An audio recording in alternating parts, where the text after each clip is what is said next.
Hermanos, buenas noches en nuestro Señor Jesucristo. Dios es bueno. Saludamos a todos los hermanos de todos los países, de todas las naciones, y sobre todo a aquellos hermanos que nos siguen escribiendo, que siguen recibiendo este material para edificación de su vida. Demos gracias a Dios, que es Él quien está llevando estas enseñanzas y es el Espíritu Santo quien nos está dando. Bendiciones, hermanos, para Brasil. Bendiciones para Ecuador, Colombia, Chile, Argentina, Bolivia. Bendiciones para México, hermanos. Bendiciones también para Japón, Francia, Estados Unidos.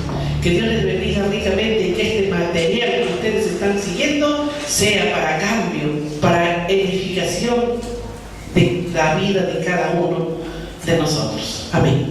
Gloria a Dios. Entramos entonces a la 7ª carta de Apocalipsis. Estamos en la carta a la iglesia de la Odisea. La Odisea es una ciudad que se encontraba a 65 kilómetros al sureste de Filadelfia, junto al río Lico. Sus ruinas todavía están junto a la actual de Nizhny y cerca a Onás, la antigua Colosas. En la actual República de Turquía, así en Turquía todavía siguen las ruinas de lo que fue la iglesia de la Odisea. Era un excelente centro de comunicaciones por converger en ella las 3 vías más importantes de toda la región. La Odisea fue fundada por Antíoco II en el año 265 al 246 a.C., quien le puso el nombre de su esposa, la Odisea, que significa justicia o juicio del pueblo. Desde el comienzo de la época romana fue un gran centro comercial y administrativo, sacudida por constantes terremotos durante los años 60 y 61 después de Cristo. No aceptó ninguna ayuda monetaria, orgullosa de su riqueza, aunque se concedió exención de impuestos a fin de ayudar a sus habitantes a reconstruir la ciudad. Imagínense, la Odisea, la iglesia orgullosa, soberbia, ¿no? Ellos se creían autosuficientes, no aceptaban nada de nadie. Hay 3 cosas que destacaban en la Odisea. Uno, eran las productivas operaciones bancarias y las numerosas transacciones comerciales de donde procedía su opulencia. 2, la floreciente industria de tejidos, especialmente en fina lana negra y sus famosas alfombras. 3, era sede de una prestigiosa escuela de medicina, sobre todo de oculistas como Zeuxis y Alejandro Filetes. ¿Prestigiosa? Escuela de medicina, sobre todo de oculistas como Zeuxis y Alejandro Filetes. Las 3 son aludidas en el mensaje que comentamos. La iglesia probablemente fue fundada por el discípulo de Pablo, Epafras, de Colosas. En la ciudad había termas, teatros, estadios y gimnasio. La Odisea fue destruida por completo en el año 1042 después de Cristo por el guerrero asiático Temur. Repito, la iglesia probablemente fue fundada por el discípulo de Pablo, Epafras, de Colosas. En la ciudad había termas, teatros, estadio y gimnasio. La Odisea fue destruida por completo en el año 1492 después de Cristo, por el guerrero asiático Temur. La severidad de la carta, en la que todos son reproches sin alabanza alguna, ni honrosas excepciones, va sin embargo mezclada con fina ironía y delicada ternura. De modo extraordinario, de entre las 7 cartas es la única que se asemeja en fraseología y argumentación al estilo de Pablo. Quizás se deba esto a resonancias de la epístola del apóstol a los Colosenses. Esta es una reseña histórica de la iglesia de Colosas, donde estuvo situada y todo lo que, cómo ellos se mantenían, cómo ellos vivían en cuanto a la opulencia, ¿no? Y cómo también fue destruida.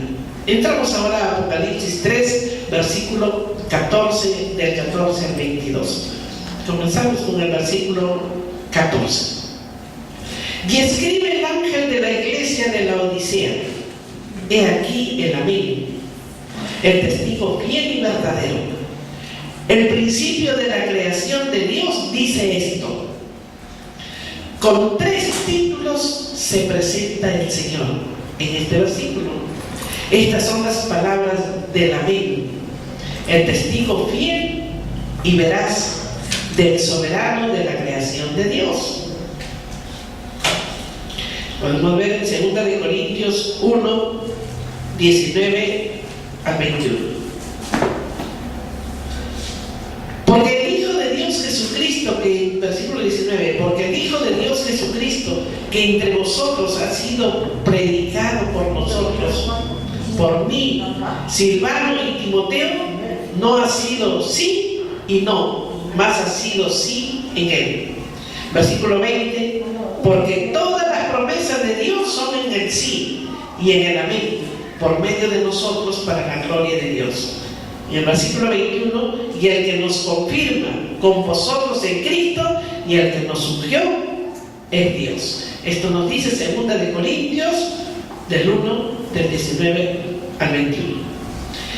El amén significa que Cristo es aquel en quien la revelación de Dios haya su perfecta respuesta y su cumplimiento. El vocablo hebreo amén se deriva del vocablo amán, sustentar como soporte que da firmeza y seguridad.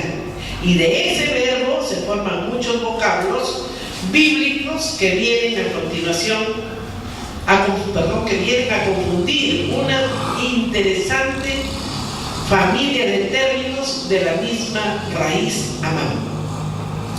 El vocablo amén que vemos aquí significa firme, fiel, veraz. Y como adverbio de cierto, así es, así sea. Repito, el vocablo amén significa firme, fiel, veraz. Y como adverbio de cierto, así es, así sea. Repetido amén, amén, tiene aspecto de fórmula de juramento. Cuando nosotros repetimos amén, amén, ¿no?, en una oración, está diciendo, es como una fórmula de que nosotros juramos, ¿no? Es como una especie de un juramento, una fórmula de juramento o doxología. Con esta repetición aparecen numerosas veces en el Evangelio según San Juan. En Isaías 65, 16. Isaías 65, 16. El que se bendijere en la tierra, en el Dios de verdad se bendecirá. Y el que jurare en la tierra, por el Dios de verdad jurará. Porque las angustias primeras serán olvidadas y serán cubiertas de mis ojos. Según este versículo vemos que Dios dice que Él bendecirá al que le bendijere en la tierra. Lo mismo al que jurare por Él jurará.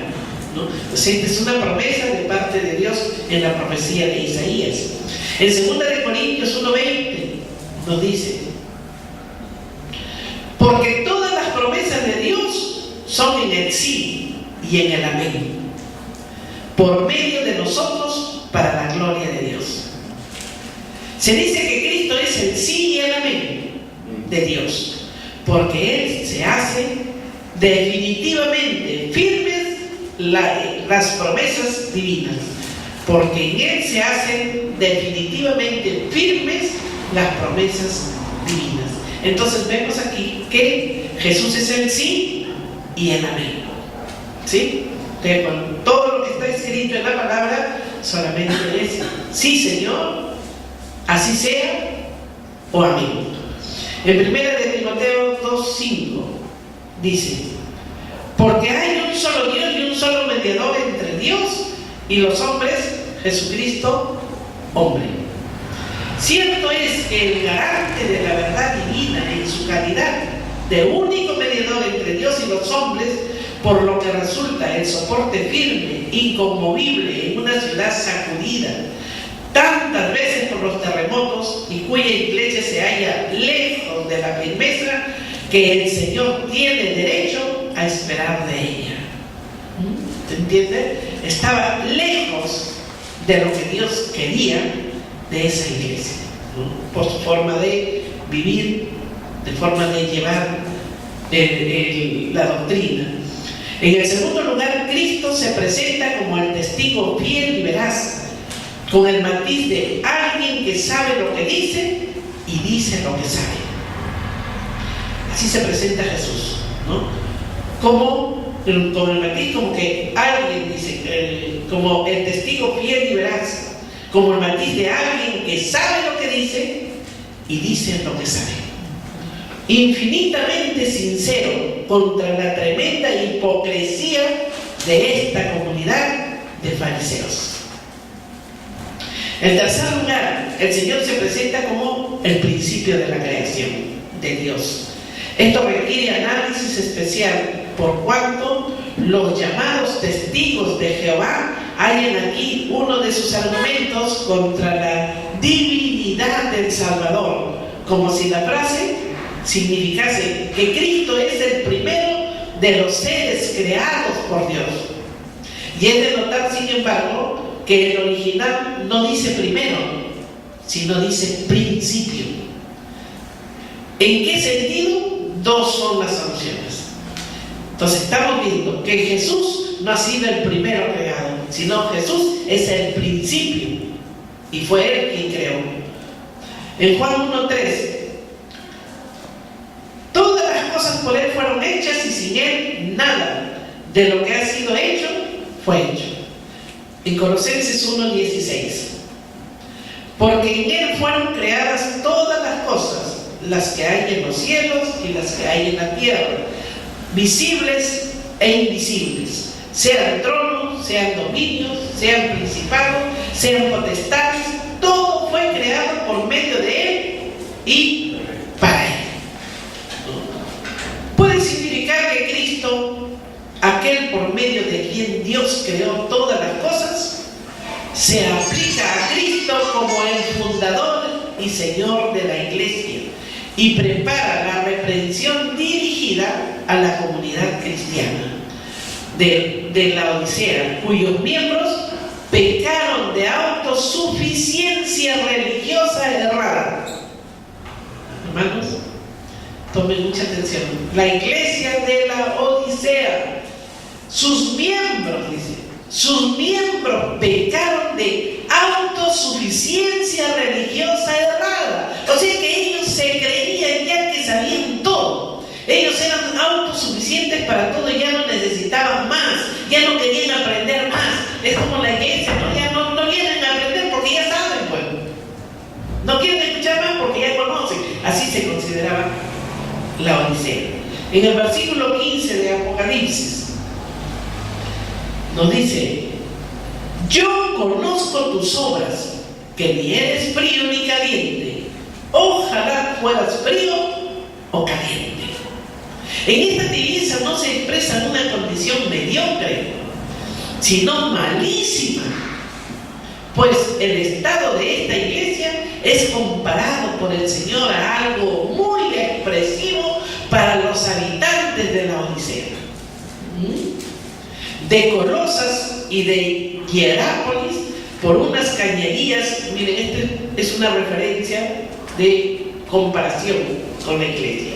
De Colosas y de Hierápolis, por unas cañerías de las que aún se conservan restos, venían a la Odisea las aguas termales que poco a poco se iban entibiando a su paso bajo el terreno hasta llegar a las termas de los valles de la ciudad, cruzándose a veces con el agua fresca, potable, que procedía de los manantiales próximos a la ciudad. El agua termal, entibiada por el terreno o la mezcla con el agua potable, resultaba demasiado fría para el baño, demasiado tibia, nauseabunda para beberla. Lo mismo pasaba con la iglesia de la Odisea. No se mencionan herejías, contiendas ni inmoralidades de baja estofa, sino lo que es peor, hermanos, orgullo farisaico, crudo, materialismo, marcada indiferencia, autosuficiencia, arrogancia y engreimiento espiritual. Hay más esperanza para el frío que para el indolente, en efecto de un rebelde como Saulo sacó.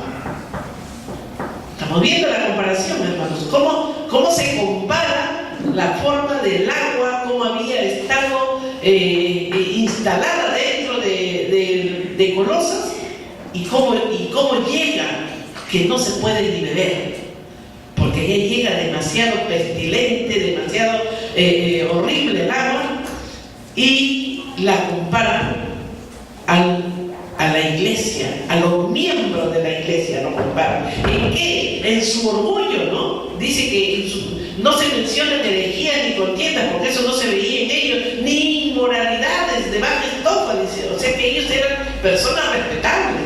Los de la iglesia de la Odisea eran personas que bueno, merecían respeto, se les hablaba y se creía de ellos que eran unas personas muy cristianas, ¿no? Sin embargo, dice que era lo peor.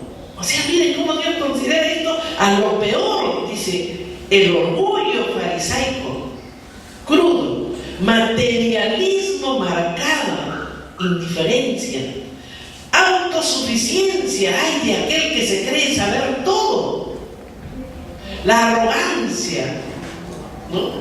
El creerse, pues, ya la última chupada del mango, ¿no? La arrogancia y el engreimiento espiritual. No, yo y mi Dios, a mi Dios me habla, no hay nada que yo de comer, que yo tengo comunión, que yo le pido y Él me da siempre, y yo estoy ahí con Él, me escucha cuando le hablo y todo. O sea, el creerse, el engreimiento y no practicar la doctrina, el creerse en su carne, mas no vivir la palabra. No vivir la palabra. En Hechos 26-28, entonces Agripa dijo a Pablo: por poco me persuades a ser cristiano. De un rebelde como Saulo sacó el Señor el gran apóstol de los gentiles. En cambio, Agripa se quedó en un casi cristiano. De ahí la amarga queja de Cristo: ojalá fueses frío o caliente. Ojalá fueses frío o caliente, porque tibio te vomito, dice. Versículo 16. Pero por cuanto eres tibio y no frío ni caliente, te vomitaré de mi boca. Este versículo contiene una seria amenaza del Señor, pero ha de notarse que el original no dice te escupiré, sino estoy a punto de escupirte, dice en el original. Estoy a punto de escupirte, con lo que se le ofrece a la iglesia de la Odisea una oportunidad de retomar el buen cambio. La temperatura espiritual de la iglesia, tanto en su comunión con el Señor y entre los hermanos, como en su menguado afán de testificar del Evangelio, provocaba las náuseas de Jesucristo. En el afán de testificar del Evangelio, o sea, de qué manera se hablaba, de qué manera se predicaba, para que esto provoque las náuseas de Jesús. Deberían meditar estas palabras los cristianos de nuestros días, porque estas palabras del Señor corresponden a este tiempo. Pensemos en nosotros mismos, que no somos ateos, pero es que resulta difícil también llamarnos hijos de Dios. Parecemos no estar en el mundo, pero miramos siempre al mundo, al igual que la mujer de Lot.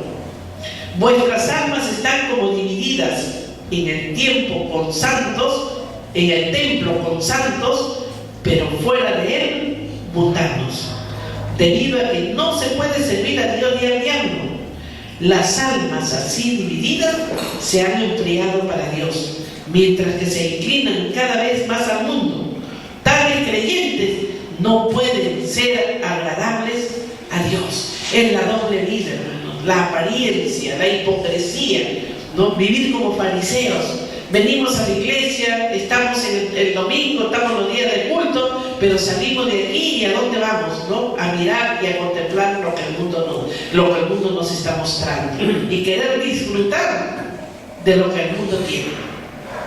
Tengamos cuidado con eso, hermano. Versículo 17. Porque tú dices, yo soy rico y me he enriquecido y de ninguna cosa tengo necesidad. Y no sabes que tú eres un desventurado, miserable, pobre, ciego y desnudo. En Apocalipsis, ¿estamos viendo? ¿En qué se fundaba el engreimiento de los cristianos de la Odisea? El propio Señor lo expresa. Se creían prósperos en sus negocios, en sus beneficiosas transacciones bancarias, en su opulencia.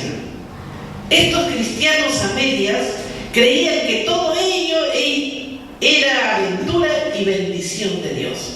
Pero el Señor les dice, ¿tú te crees bendecido, bienaventurado?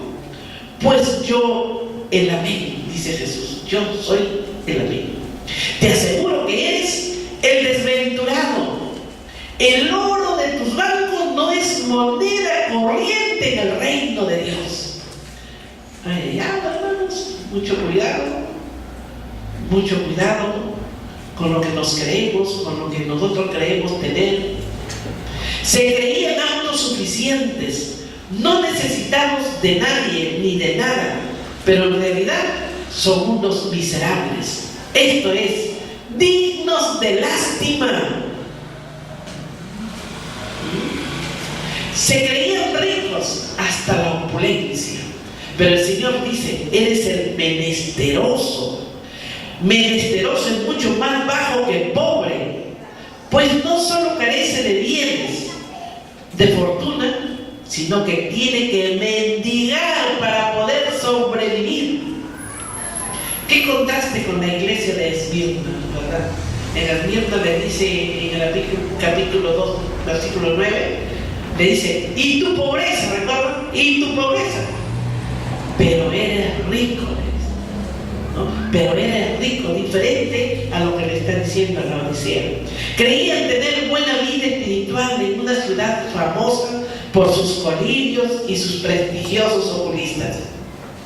Pero el Señor les hace notar que se engañan.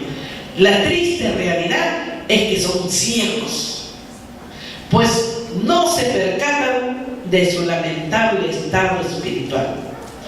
En una ciudad famosa, también por su industria de lana negra, por lo que podían cubrirse con costosas vestiduras de ese tejido, el Señor les hace ver que están desnudos espiritualmente, dejando al descubierto su vergüenza.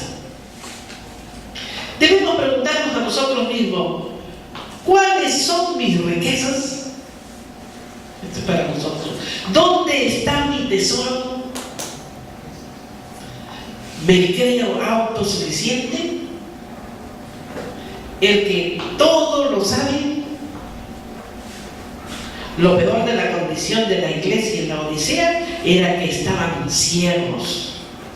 Ser ciego es una gran desgracia, pero la peor desgracia la vive aquel que no quiere ver su propia condición.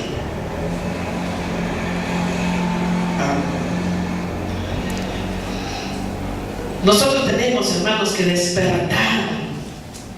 Tenemos que despertar y vivir en lo que Dios quiere y no en lo que nosotros creemos que somos, en lo que nosotros creemos que conocemos, en lo que nosotros creemos que sabemos. Tenemos que vivir en lo que Dios nos ha mostrado y en lo que Dios quiere de nosotros. El versículo 18 de Apocalipsis dice: por tanto, yo te aconsejo que de mí compres oro refinado en fuego, para que seas rico, y vestiduras blancas para vestirte, y que no se descubra la vergüenza de tu desnudez, y unge tus ojos con colirio para que veas. Viene el consejo del Señor. No es un severo mandato, sino un tierno consejo. Hechos 3:15. Y matasteis al autor de la vida, a quien Dios ha resucitado de los muertos, de lo cual nosotros somos testigos. Jesucristo es el único productor y proveedor de la vida. En Hebreos 12:2. Puesto los ojos de Jesús, el autor y consumador de la fe, el cual por el gozo puesto delante de él sufrió la cruz, menospreciando el oprobio, y se sentó a la diestra del trono de Dios. De la fe, de todo lo que necesita un creyente para su riqueza espiritual. Por eso hay que adquirirlo de él. ¿De quién tenemos que adquirir toda la riqueza? Es de Cristo Jesús, quien nos entregó todo en la cruz.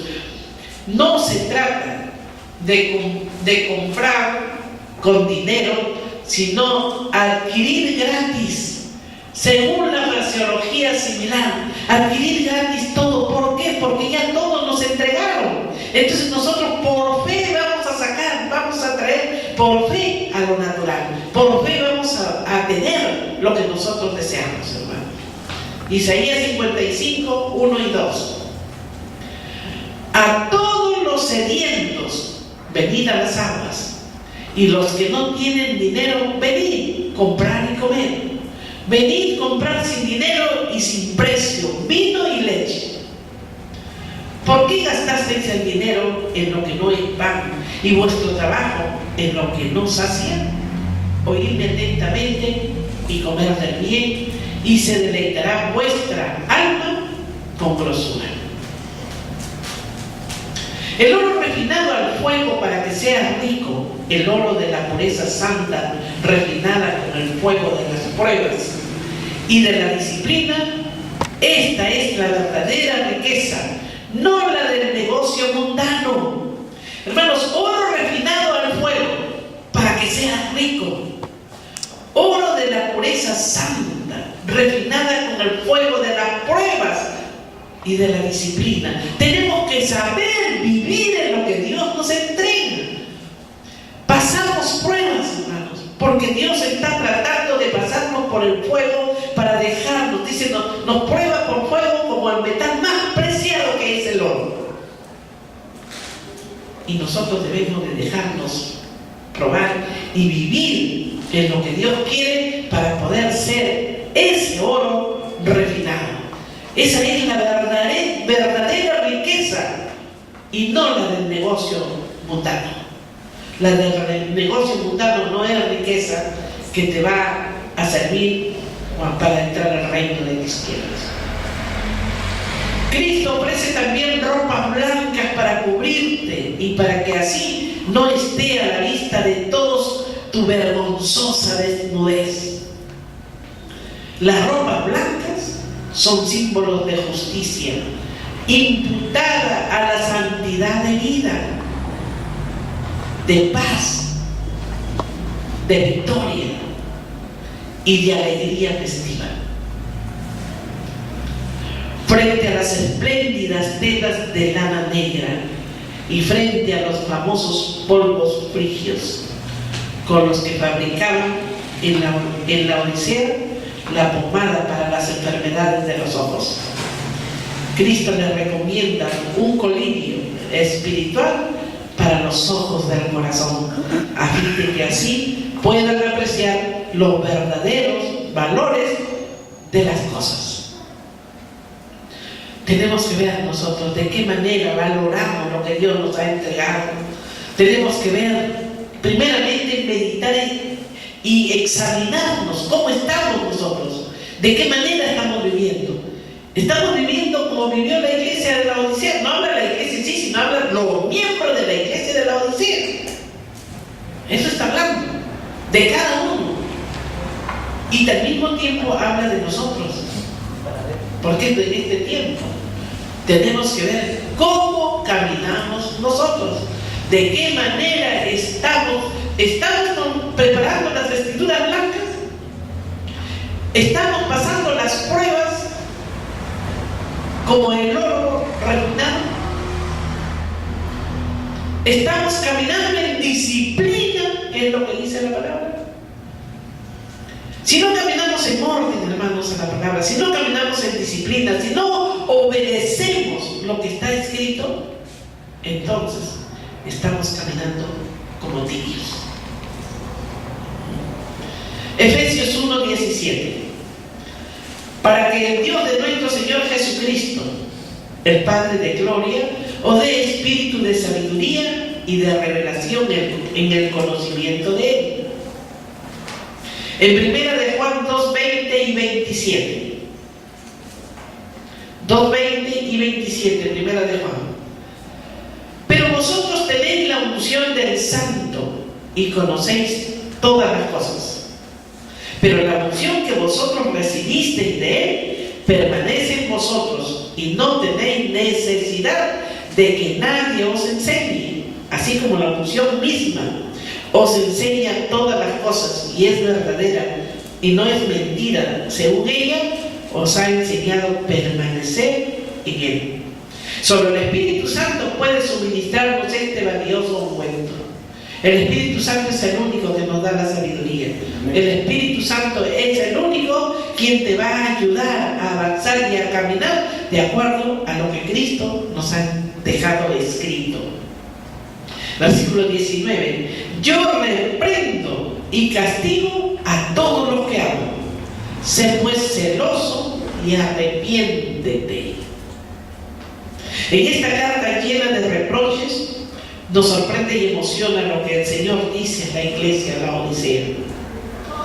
Proverbios 3:12. Porque Jehová al que ama castiga, como al padre al hijo, a quien quiere.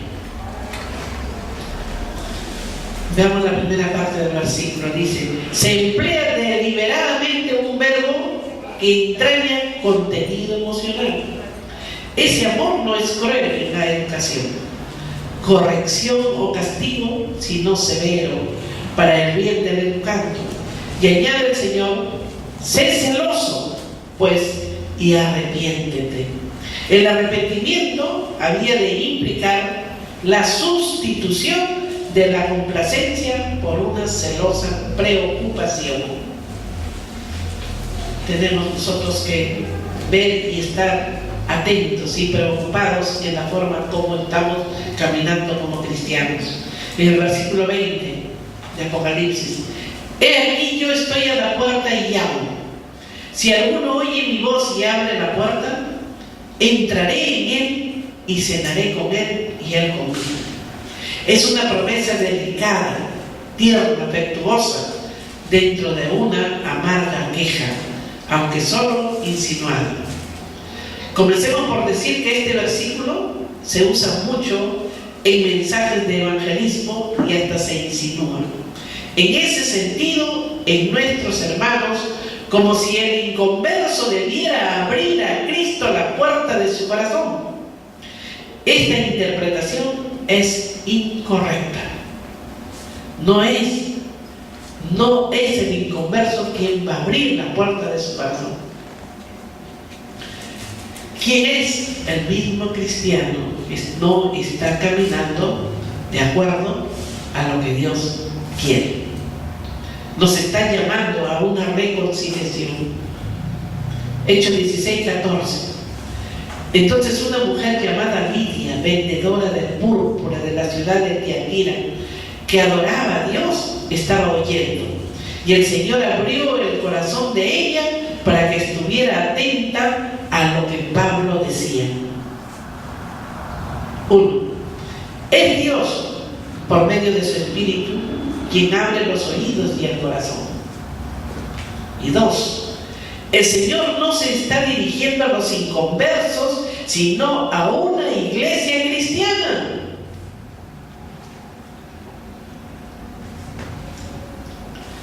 El versículo comienza por mira, he aquí. ¿No? Mira, he aquí, yo estoy a la puerta y llamo.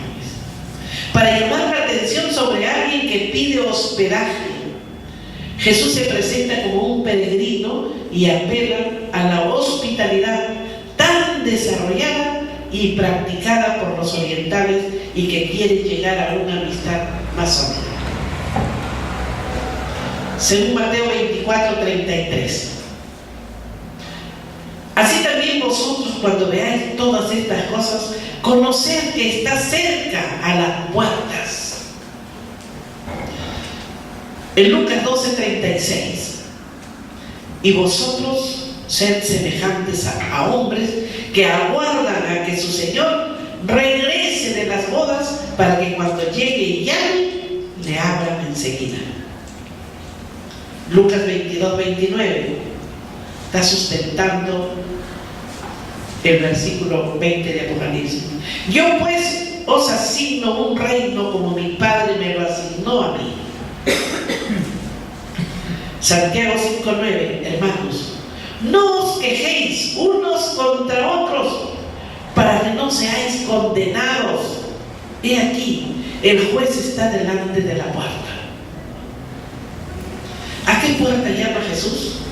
Al corazón de cada uno de nosotros. Ya hemos advertido que Cristo se está dirigiendo a una iglesia primero. A una iglesia primero. O sea, se está dirigiendo a cada uno de nosotros primero. Luego a la iglesia como congregación. A todos en general. Pero también a los individuos que son miembros de dicha iglesia. Ante todo, la puerta es la de la iglesia, de la que está en la práctica excluido como Señor y Salvador, puesto que sus miembros son tibios y se sienten engreídos de su posición, sin necesidad de nada, al ser autosuficientes. No se percatan de la necesidad de depender de todo y por todo del Señor Jesucristo. Cuán increíble es que Cristo haya de ser impedido de entrar en su propia iglesia. Cuán bondadoso como para estar todavía solicitando entrar. Él está delicadamente llamando a cada uno de nosotros que quiere entrar. Está pidiendo que lo dejen entrar. Nosotros con nuestro orgullo, nuestra soberbia, siempre creemos que estamos bien, hermano. No, yo estoy bien, yo oro, yo hago mi devocional, yo estoy bien. Le hemos preguntado al Señor, Señor, ¿qué quieres de mí? Señor, ¿en qué hazme ver? Espíritu Santo, ¿qué error tengo? Corrígeme, enséñame, dirígeme, ayúdame. Pero la llamada se hace sobre todo a individuos, como se ve por la segunda parte del versículo. Si alguien escucha mi voz, como si dijese, ¿no habrá alguien en esa comunidad que desee tener íntima comunión conmigo? Está diciendo esto Jesús. ¿No habrá alguien en esa comunidad? ¿No habrá alguien fiel que quiere estar conmigo? ¿No habrá alguien que me anteponga sabían de todas sus dificultades porque yo se las voy a solucionar. Cristo, ante una iglesia tan tibia que está a punto de vomitarla de su boca, llama a la puerta de cada individuo para ver si hay alguien en toda la congregación que esté dispuesto a oírlo y obedecerle, ya que escuchar en la Biblia equivale a obedecer. Repitamos que la obra de la salvación, tanto de la justificación como de la santificación, es de iniciativa enteramente divina. Es primero Cristo el que hace oír su voz. Romanos 10:20. E Isaías dice resueltamente: fui hallado de los que no me buscaban, me manifesté a los que no preguntaban por mí.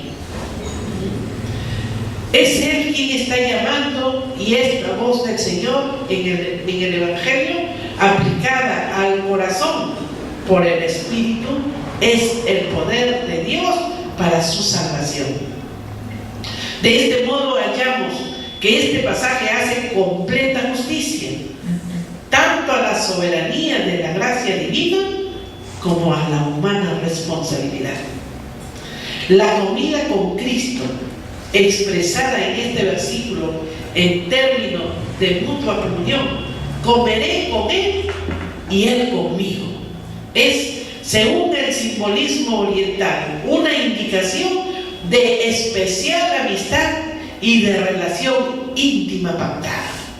Por tanto, indica aquí los dones mesiánicos que Cristo da a sus amigos en este mundo.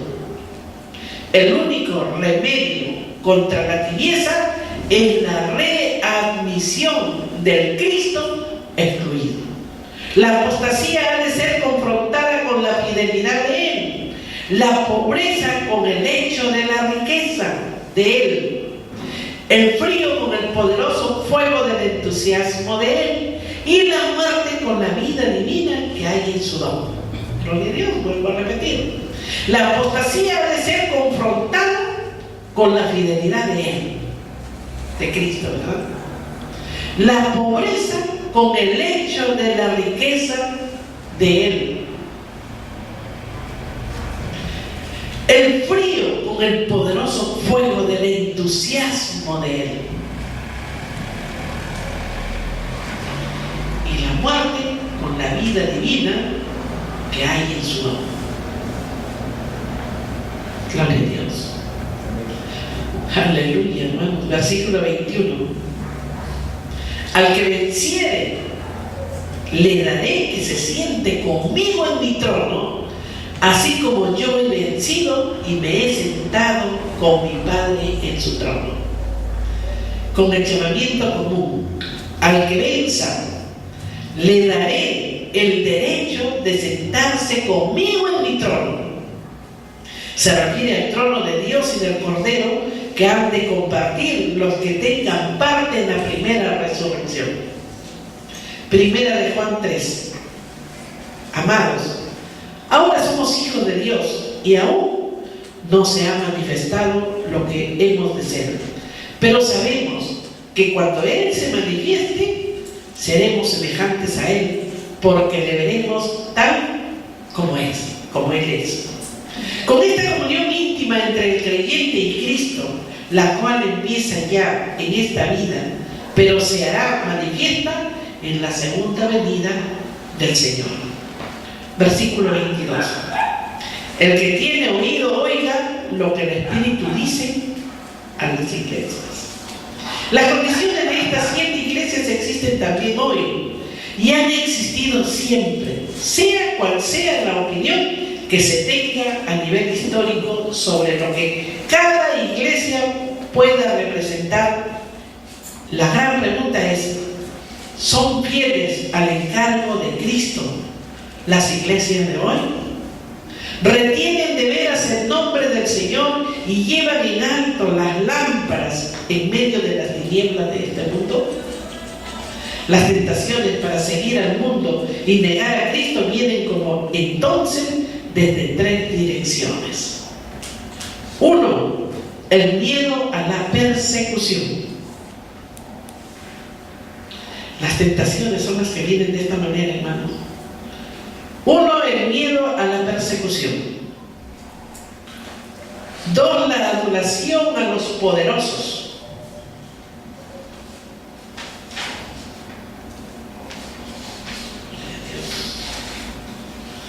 Aleluya. La constante invitación a participar de los placeres de esta vida. Las tres, ¿no? La constante invitación a participar de los placeres de esta vida. Con todo esto se puede asegurar la posición social, pero se pierde el fervor espiritual. Cuando los que se profesan cristianos ceden a estas tentaciones, caen en el deplorable estado de la iglesia de la Odisea.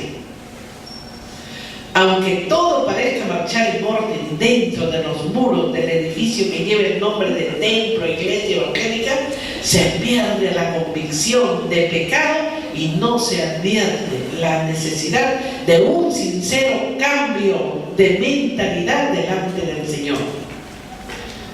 ¿Cómo se va a golpear alguien el pecho en señal de arrepentimiento si se cree en paz con Dios y en orden con la iglesia, sin advertir esa lastimosa tibieza que lleva a la indolencia, a la indiferencia, al compromiso con el mundo? Con creyentes sinceros y humildes se puede trabajar con gozo, pero con gente como la iglesia de la Odisea no se puede hacer nada. No permite el Señor que nosotros, como miembros individuales de nuestra congregaciones, caigamos en el estado lastimoso en que se hallaba esta desventurada, miserable, menesterosa, ciega y desnuda iglesia de la Odisea. Segunda de Pedro 2:22. Pero les ha acontecido lo del verdadero proverbio: el perro vuelve a su vómito y la puerca lavada a revolcarse en el cielo. Qué fuerte, ¿no? Proverbio 26:11. Como perro que vuelve a su vómito, así es el necio que repite su necedad. Dice Pedro que son como el perro que se vuelve hacia lo que ha vomitado. ¿Vamos a hacer así nosotros? ¿Qué hacemos pues si por no ser ni fríos ni calientes se dispone el Señor a vomitarnos de su boca? Hermanos, es fuerte, ¿verdad? Es fuerte esta comparación con la iglesia de la Odisea, pero lamentablemente eso se está viviendo en todas las iglesias. Cristianos que se dicen ser cristianos y son cristianos. Pastores mismos que también están cayendo. Líderes que dicen ser líderes y están sacando la arrogancia y el pecho. No, yo soy el líder y yo lo hago y tú me obedeces. Hermanos, miren lo que está diciendo de la iglesia de la Odisea. Su arrogancia, su orgullo, su soberbia. No es que ellos hayan sido personas que han vivido en fornicación, que hayan dado malos testimonios por borrachera, pero no, por su arrogancia, por su orgullo, por su soberbia. Eso es lo peor, lo abominable a los ojos de Dios. ¿Cómo tenemos que caminar nosotros? Guarda tu boca, dice, no murmures. No converses con tus hermanos criticando, hablando, porque eso te está degradando a ti ante los ojos de Dios. Hermanos, si nosotros entendiéramos un poquito la palabra de Dios, comienzo por las cabezas, los pastores, si nos entendiéramos verdaderamente lo que dice y como está escrito, yo creo que la iglesia de Dios sería diferente, sería distinto, los miembros serían diferentes, hermanos, y viviríamos gozando y disfrutando de todo lo que Dios nos ha entregado a nosotros. ¿Por qué hay limitaciones? Porque no se explica, no se enseña, no se dice de qué manera tenemos nosotros que caminar, de qué manera tenemos que vivir la palabra para poder traer de lo sobrenatural a lo natural. Dando testimonio, ahí sí damos testimonio verdaderamente de lo que Cristo ha hecho con nosotros, de de lo que Dios hace con nosotros y de lo que disfrutamos, que la muerte de Cristo en la cruz no fue en vano, sino al contrario. Desde aquí, desde la tierra, como dice la palabra, ¿no? Si tú jurares por mí aquí en la tierra, yo juraré por ti también. La palabra lo dice. Entonces, hermano, ¿cómo tenemos que vivir nosotros? Criticándonos, torciendo la palabra. Por eso es el devocional diario. Si tú quieres saber quién eres y quieres seguir lo que Cristo te ha entregado, haz tu devocional diario, comenzando a conocerlo a Él y lavándote, porque la palabra es para limpiarte, para lavarte, porque el que no nace del agua y del Espíritu no entrará al reino de los cielos. Entonces, si tú no te lavas con la palabra, las costumbres que el mundo te ha dado, no podrás entrar al reino de los cielos, por más que toda tu vida te la hayas pasado sentada en una iglesia y aún haciendo buenas obras. ¿Por qué? Porque nadie es salvo por obras, ni nadie va a ser salvo por pasarse sentado toda una vida en una iglesia sin haber caminado y haber dado un buen testimonio de lo que Cristo hizo por nosotros. Amén. Hermanos, tenemos que comenzar al cambio. Si nosotros no cambiamos, entonces miremos nuestro futuro. ¿Cuál es? Te quiero frío o caliente, porque tibio te vomito. Y Él no se está refiriendo, dice la palabra, a los inconversos. Él se está refiriendo a los hijos de Dios, a los que se dicen ser hijos de Dios. Estoy tocando a tu puerta y si tú me abres, yo entraré y cenaré contigo y tú conmigo, dice. Estoy tocando a tu puerta. Él está pidiendo que lo dejen entrar. ¿De qué manera lo vamos a dejar entrar, hermanos? Si no matamos primero la soberbia, si no matamos el orgullo, si no matamos nuestra forma de ser, si en nosotros no hay humildad, si no sabemos mostrar el amor, si queremos ser más que los demás, si tal vez estamos criticando a uno y a otro. ¿De qué manera, hermanos?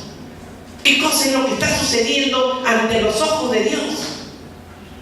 Dice Él en su palabra que ante sus ojos tengo ganas de vomitarte, dice, porque no está conforme con lo que estamos llevando.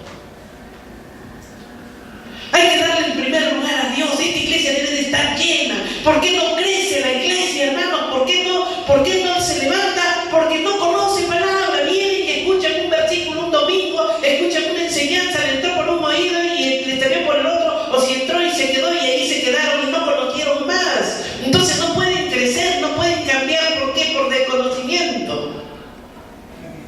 Tenemos nosotros que darle el primer lugar a Dios para poder crecer. Todo lo que venga, no importa, que eso se quede al último, que se quede para después, porque Dios dice: ocúpate de mis asuntos, que de los tuyos me ocupo yo. Entonces nosotros tenemos que ocuparnos. No es preocuparnos es pecado, porque lo hacemos a Dios mentiroso. Ocupémonos de lo que nosotros tenemos que hacer. ¿En qué me voy a ocupar? En lo que Dios me ha mandado a hacer. Y yo, para seguir a Dios, yo tengo que conocerlo primero a Él, tengo que saber a quién sigo. Yo no puedo seguir a una persona ciegas. Yo tengo que seguir a una persona que sé que me está dando buen testimonio, que sé que es una buena persona, que sé que por donde vaya hay seguridad en él. Yo no puedo seguir a cualquier persona que desconozco. Puede ser un violador, puede ser un delincuente, puede ser lo que sea. Yo no lo puedo seguir por más que yo le conozca. Le conozco de vista, pero no conozco su corazón. Así tenemos nosotros que ver de qué manera vamos a conocer a Cristo. ¿De qué manera quiere Él que lo conozcamos? Hemos visto las siete iglesias. ¿De qué manera se han movido las 7 iglesias? Y miren la Odisea. Es para este tiempo, es para nuestro tiempo. Oh Dios, es tremendo lo que Dios nos está hablando. Hemos estado muy tranquilos, quién sabe, desconociendo lo que Dios quiere de nosotros. Guardemos nuestra boca, saquemos ese orgullo, esa soberbia, saquemos todo lo que no es de Dios, porque Porque Cristo caminó aquí en la tierra humildemente. Él dejó su divinidad de Dios para caminar como hombre. Y aún sabiéndolo, Él no hizo alarde de ser hijo de Dios.